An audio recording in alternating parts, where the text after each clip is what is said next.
Welcome to the John Cady podcast. I'm John Cady, U.S. Navy retired, former minister. There's been a lot of talk over the last few weeks concerning the government shutdown. One of the most serious impacts that's going to be hitting millions of Americans within the next few days is the suspension of SNAP benefits. For those who are not familiar with the term, SNAP stands for Supplemental Nutrition Assistance Program. We used to call it food stamps back in the day. Many states, including here in Oklahoma where I reside, beginning November 1st, nobody's getting food stamps. What does this mean? This means that 42 million Americans, that's right, 42 million Americans are going to go without food stamps, which means that it's going to be very difficult for a lot of people to buy food. They're going to be going hungry. Food banks are going to be working overtime trying to offset the shortfall that's going to result from all this. I've done some research, and here we go. This is from Google Gemini. I asked the question, what would a prolonged U.S. government shutdown cause when it comes to the SNAP program and food insecurity? Here's the answer. A prolonged U.S. government shutdown creates a dual crisis impacting both domestic food security and international aid efforts, as highlighted by recent events and warnings. Impact on domestic food benefits, or the SNAP program. As I mentioned, suspension, delay of benefits for programs like SNAP, which is 100% federally funded. A continued lapse in appropriations can lead to states being warned of insufficient funds to pay full monthly benefits. Millions at risk. The U.S. Department of Agriculture has cautioned states that if the shutdown extends, there may not be enough funds to cover benefits for the approximately 42 million Americans who rely on SNAP. Operational disruption. Federal guidance to states to hold off on sending necessary electronic files to EBT, electronic benefit transfer vendors, can cause delays or disruptions in beneficiaries receiving their monthly funds, leading to increased food insecurity for vulnerable populations. We're talking millions of people, approximately 12% of the American population is going to be shut off from their means of purchasing food because they just don't have enough income, because either they work low-paying jobs, they're on disability, SSI, their Social Security check doesn't go far enough to buy food for them. So now you got people relying outside of the SNAP program to get food.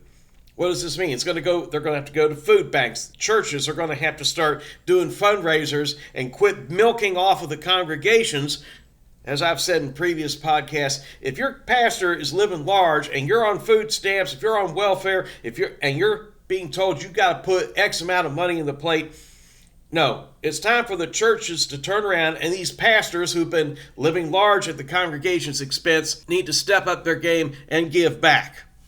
Impact on foreign aid. Funding freezes and cuts. A government shutdown or broader legislative stalemate over spending can lead to the freezing of funds and the termination of grants and contracts for foreign assistance programs, as has been seen in recent years. Humanitarian crisis escalation. What does that mean? Limit the delivery of humanitarian aid, drastically reduce funding for programs like the World Food Program, impacting food distribution in refugee camps and increasing vulnerability to human trafficking and violence. Halt in essential services such as medical supply funding and training for frontline workers, impacting what they say here, reproductive health services. That's a code word for abortion, HIV/AIDS programs, and other critical health incentives in partner countries. Erosion of trust and security. The abrupt withdrawal or suspension of U.S. foreign aid weakens alliances, erodes trust in U.S. commitments, and can destabilize communities, potentially setting back progress on global health, democracy, and security. In essence, a prolonged government shutdown simultaneously threatens the most vulnerable at home by suspending food and other essential benefits, while severely undercutting U.S. efforts to address global humanitarian crises abroad. Now that we've gone over what the source material says about the impact, let's break it down at a more personal level. If you work at a grocery store, if you work at a big box retailer, Typically, the days that the food stamps come in for the people in need are big business days because they make a lot of money off of that. So it's not just that the people who need the food stamps are going to suffer. Your retailers are going to suffer as well. They're going to lose a lot of money as well. This is a ripple effect, folks. It doesn't just stop at the 42 million who rely on the food stamps. Your big box retailers are going to suffer. Your grocery stores are going to suffer. Your mom and pop grocers are going to suffer because that's fewer people being able to buy food. That means less money coming in. What's that going to do? That's going to lead to layoffs, my friends. Layoffs. Folks are going to find themselves either working fewer hours or being laid off and not being able to work at all because the store is losing money. Food distributors are going to be caught in a bind because without people buying, that means food's going to sit on the shelves and rot unless they can make arrangements with food banks to get this surplus food over there so it can be distributed.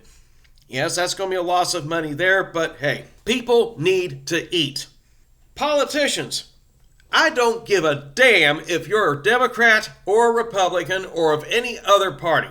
If you've been a party to this government shutdown and have created this crisis where now millions of Americans are suffering because they're now going to be forced to go hungry, especially with the holidays coming up. You've got Thanksgiving coming up, you've got Christmas coming up, you've got other holidays coming up, and folks can't buy food for their kids now because they don't make enough money. That's why they relied on this supplemental nutrition assistance program in the first place. But all of you politicians who have been arguing back and forth, instead of trying to push one big bill through, why can't you all just itemize and do line items? Just one thing at a time instead of trying to push everything through at once. Then we wouldn't have this logjam in Washington. And this also boosts my opinion for term limits. That's right. I want term limits. Just as the food on our grocery store shelves has an expiration date, a lot of these folks in Washington have expiration dates that have long since expired. If they've been in there for 30 years or more especially, they have completely lost touch, in my opinion, as far as the needs of their constituents. It is time to push and support term limits and keep rotating fresh blood in Washington so that they're in tune with what the constituents need and they can get legislation passed that actually supports the needs of the people. As far as foreign aid is concerned, it's time we scale back on that. How can we effectively support anybody overseas when we've got millions of Americans here who are suffering, who are homeless, who are hungry, but we care more about other countries in other parts of the world than we do here at home? We need to fix the problems at home first. Our people should have priority. That's what America First is about to begin with. Taking care of our own. Then we can take care of other people. But we've got it all backwards. We're trying to kiss up to every other country and not focus on the needs of our own. This is John Cady. If you've enjoyed this podcast, hit like, hit subscribe, and I will certainly catch you on the next one.